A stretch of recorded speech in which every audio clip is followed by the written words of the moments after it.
बोलो जयकारा, बोल मेरे श्री गुरु महाराज की जय। सौभाग्यशाली प्रेमी गुरमुखो, ये जो जीव है ये हर वक्त यही चाहता है कि मैं खुश रहूं।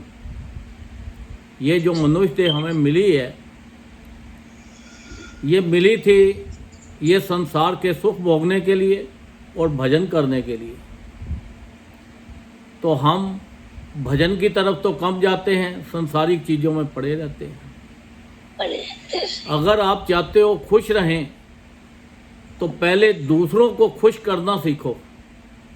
जब आप दूसरों को खुश रखोगे तो आप खुद महसूस करोगे कि आप कितने खुशी हैं। अगर आप दूसरों को परेशान करेंगे तो आप भी परेशान रहेंगे, आपको नींद ही नहीं आएगी, घर में दिल ही नहीं लगेगा। अगर आप चाहते हो कि प्रकाश हो, रोशनी हो, तो उसके लिए दीपक तो जलाना पड़ेगा। जब तक दीपक नहीं जलेगा तो रोशनी कैसे आएगी। अगर आपको भूख लगी है, रोटी सामने पड़ी है, तो जब तक आप खाओगे नहीं तो आपकी भूख कैसे मिटेगी। नहीं मिट सकती। कर्म तो करना पड़ेगा।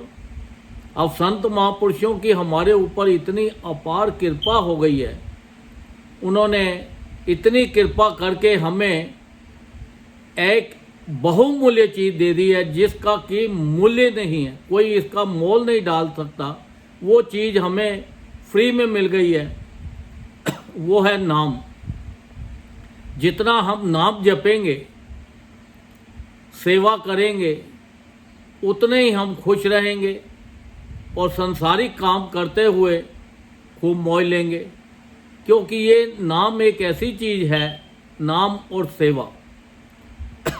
जब भी आप आश्रम में जाओ तो वहाँ पे सेवा करो, तन से, मन से, धन से, और निष्काम सेवा। उसके लिए ये नहीं सोचना कि मुझे ये सेवा करूँगी तो ये मिलेगा, ये करेंगे तो ऐसा होगा, ऐसा नहीं सोचना। बस निष्काम सेवा करनी है और नाम जपना है। जब आप नाम जपेंगे तो संसार के काम आपके अपने आप ही होते चले जाएंगे। आपको महसूस भी नहीं होगा ये काम कैसे हुआ। आप सोचेंगे कि मैंने किया, पर करने वाला कोई और ही है। तो ये संसार के अंदर देखो इतनी बहुमूल्य चीज़ मिली है, और ये मनुष्य जो है, देह है, ये भी बहुत मूल्यवान है। ये भी दोबारा नहीं मिलने वाली। अब जैसे बचपन आ गया, बचपन चला गया, जवानी आई, आप चाहो तो बचपन वापस मिल सकता है? नहीं मिल सकता। जब जवानी चली गई तो बुढ़ापा आ गया। तो बुढ़ापे में आप जवानी को याद करो तो क्या जवानी मिल जाएगी आपको, वापस आ जाएगी? नहीं मिलेगी। तो ये जो बुढ़ापा है ये तो साथ ही लेके जाता है। जो इंसान एक बार ये प्लानट से चला गया, ये दुनिया से चला गया, तो क्या वो आपको दोबारा मिल सकता है? नहीं मिलेगा। आप कितना भी खर्च कर लो, कुछ भी कर लो, कोई भी उपाय कर लो, तो नहीं मिलेगा। तो आप ये सोच के बैठो कि देखो हम यहाँ पे थोड़े दिन के मेहमान हैं और हमें यहाँ के सुख भोगने हैं, और जहाँ पे वापस जाना है वहाँ पे भी सुख भोगने हैं। नहीं तो ये 84 लाख योनि आप खुद ही देख लो। आप कीड़े पतंगे, बर्ड, घोड़े, हाथी, चीज़ें आप देखी थे। बस यही जोनियों में, 84 लाख योनियों में फंस के इंसान दुख ही दुख पाता है। तो संत महापुरुषों ने तो हमारे ऊपर इतनी कृपा कर दी है। आपका मन में ध्यान लगे या ना लगे, आपने ये जरूर करना है। अगर आप थोड़ा करते हो, बहुत करते हो, जितना भी आप ज़्यादा से ज़्यादा भजन करो उतना अच्छा है। अगर थोड़ा भी होता है तो कोई बात नहीं। तो ये जो नाम जपने से हमें तो 84 लाख योनि में नहीं जाना पड़ेगा। दोबारा फिर भजन करने के लिए जो हमारा अधूरा रह गया है, हमें फिर संत महापुरुषों की कृपा से फिर दोबारा मनुष्य शरीर फिर मिल जाएगा और फिर उसके अंदर पूरा हो। क्यों हम बार बार आने जाने के चक्कर में फंसे हुए हैं? तो इसलिए आने जाने के चक्कर से बचने के लिए आप ज़्यादा से ज़्यादा भजन करो। जितना आप ज़्यादा भजन करोगे उतना ही आपको आनंद आएगा। ये तो एक अमृत है जैसे आप अमृत का पान पियो तो कितना मज़ा आ जाता है, आदमी आनंद में हो जाता है। तो जब कभी प्यास लगी हो तो पानी पियो तो देखो कितना आनंद आता है। तो ये तो अमृत मिला हुआ है, ये तो हमारे ऊपर परमात्मा की ज़रूरत से ज़्यादा हमारे ऊपर कृपा हुई है, क्योंकि ये बड़े विरले लोग हैं। आप गुरुमुख सारे नहीं हैं, आप गुरुमुखों को ये जो मिला हुआ है, सत्संग मिला हुआ है, ये अमृत मिला है, तो इसको व्यस्त मत करो।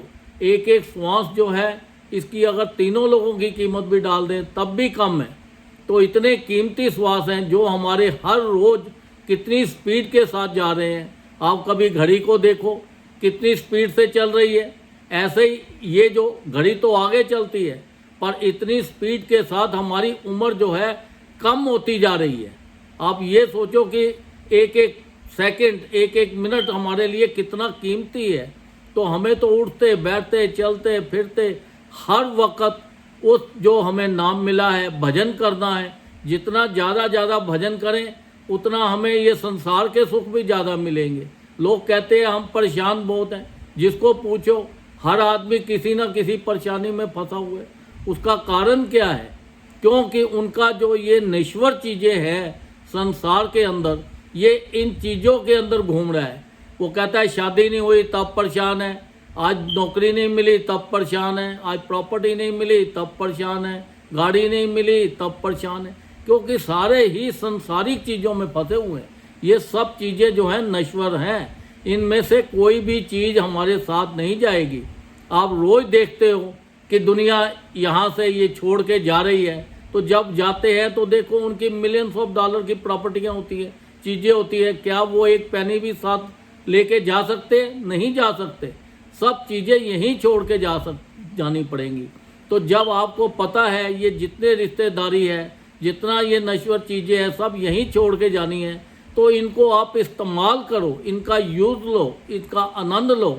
इनके साथ ऐसा प्यार मत डालो कि भैया यही परमानेंट है।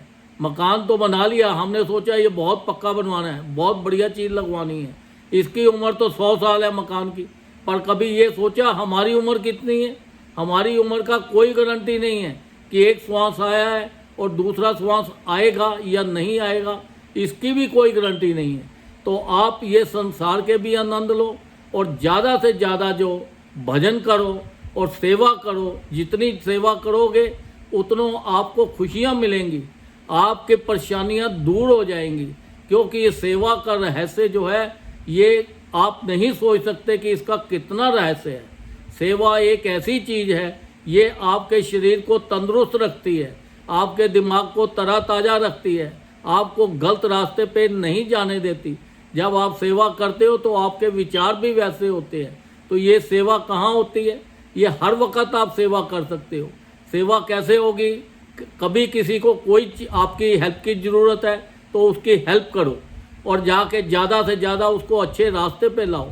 अगर कोई किसी की निंदा कर रहा है तो उस निंदा में आप उठ के चले जाओ, वो निंदा मत सुनो। क्योंकि ये संसारिक जीव है, इन्होंने तो इसी चक्कर में फंसे रहना है। आप देखो संसार के अंदर क्या हो रहा है, कोई सभी लोग तो भगवान का नाम नहीं ले रहे, बड़े विरले लोग हैं। तो ये आप बड़े विरले लोगों में से हो तो आपके लिए तो जहाज़ खड़ा है। आप जहाज़ की टिकट आपके पास है, जो नाम है ये आपकी टिकट है। जहाज़ में बैठो और सीधा सचखंड में जाओ और अपना आनंद मंगल लो। और यहाँ की ये जो चल रही है दुर्दशा, जैसे भी ये संसार की, ये चलने दो। इन चीज़ों के साथ ज़्यादा अपना संबंध मत बनाओ। देखो संत महापुरुषों ने तो हमारे लिए कितनी अपार कृपा की है कि अगर कोई ज़्यादा इधर उधर नहीं उसका ध्यान लगता, कुछ भी है, उनके लिए 5 नियम बना दिए हैं। श्री आरती, पूजा, सत्संग, सेवा, सिमरन और ध्यान। जो श्रद्धा सहित करे निश्चय हो कल्याण। इसके अंदर भी उन्होंने कहा श्रद्धा, विश्वास के साथ करेंगे। जिस परिवार में ये 5 नियम निभाए जाते हैं वहाँ पर भगवान साक्षात खुद होते हैं। जो संत महापुरुष हैं ये भगवान का ही रूप, भगवान खुद अवतार लेकर, मनुष्य का अवतार लेकर संसार में आते हैं। देखो जब भगवान राम आए तो उन्होंने भी मनुष्य का शरीर धारण किया। उन्होंने भी संसार को बताया कि देखो ये मनुष्य होते हुए मनुष्यों की तरह तकलीफ भी होगी, आपको दर्द भी होगा, मनुष्यों की तरह राज भी चलाना पड़ेगा, मनुष्यों की तरह सारे काम करने पड़ेंगे, ये सुख दुख सब मनुष्य को भोगने पड़ेंगे। जबकि वो त्रिलोकी के नाथ थे, वो तो चाहते तो कुछ भी है, पर वो इंसान को बताने के लिए आए थे कि देखो ये संसार के अंदर उतार चढ़ाव तो सभी पे आएगा, कोई ऐसा नहीं है कि हमेशा ही सुख मिलेगा या हमेशा आपको दुख ही दुख मिलेगा। ये तो उतार चढ़ाव तो सभी पे आने हैं। देखो भगवान कृष्ण जी थे, उन्होंने भी देखो दुनिया को बताया कि मनुष्य देह धारण की, तो उन्होंने भी कितना बहुत कुछ हुआ। तो ऐसे ही संसार के अंदर जब परमात्मा आता है, मनुष्य देह लेते हैं, तो वो आपको देखने में लगते हैं कि ये मनुष्य है, पर वो मनुष्य नहीं है, क्योंकि वो सब चीज़ों से परे हैं। उनको पता है कि क्या जो अपनी संगतें हैं उनको इकट्ठा करना है, गुरुमुखों को इकट्ठा करना है। वो देश विदेश जाते हैं, अपने शरीर पे कितना कष्ट सह कर भी वो सारी दुनिया में घूमते हैं, जहाँ जहाँ वे उनके गुरुमुख हैं उनको इकट्ठा करते हैं, उनको नाम देते हैं। वो चाहते हैं कि सब हमारी रूहें जो है ये अपना खुश रहे, तंदुरुस्त रहे, और संसार के भी सुख भोगे और परलोक के भी सुख भोगे। जो उनके नाम जपता है तो वो संसार में भी बहुत धनवान होता है, संसार का भी उसको धन बहुत मिलता है, और जब वो संसार छोड़ के जाता है तो परलोक का भी धन उसको बहुत ज़्यादा मिलता है। तो देखो इसके अंदर नाम, जितना ज़्यादा नाम जपोगे, जितना सबके लिए अच्छा करोगे, उतनी आपको खुशी होगी, और संसार के भी सारे सुख मिलेंगे और परलोक के भी ज़्यादा सुख मिलेंगे।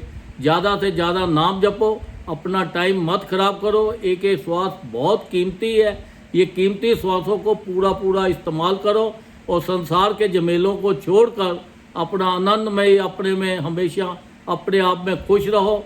भजन करते हुए इस जीवन का, मनुष्य देह का पूरा लाभ उठाओ, ताकि आपका लोक भी सुखी हो और आपका परलोक भी सुखी हो। बोलो जयकारा, बोल मेरे श्री गुरु महाराज की जय।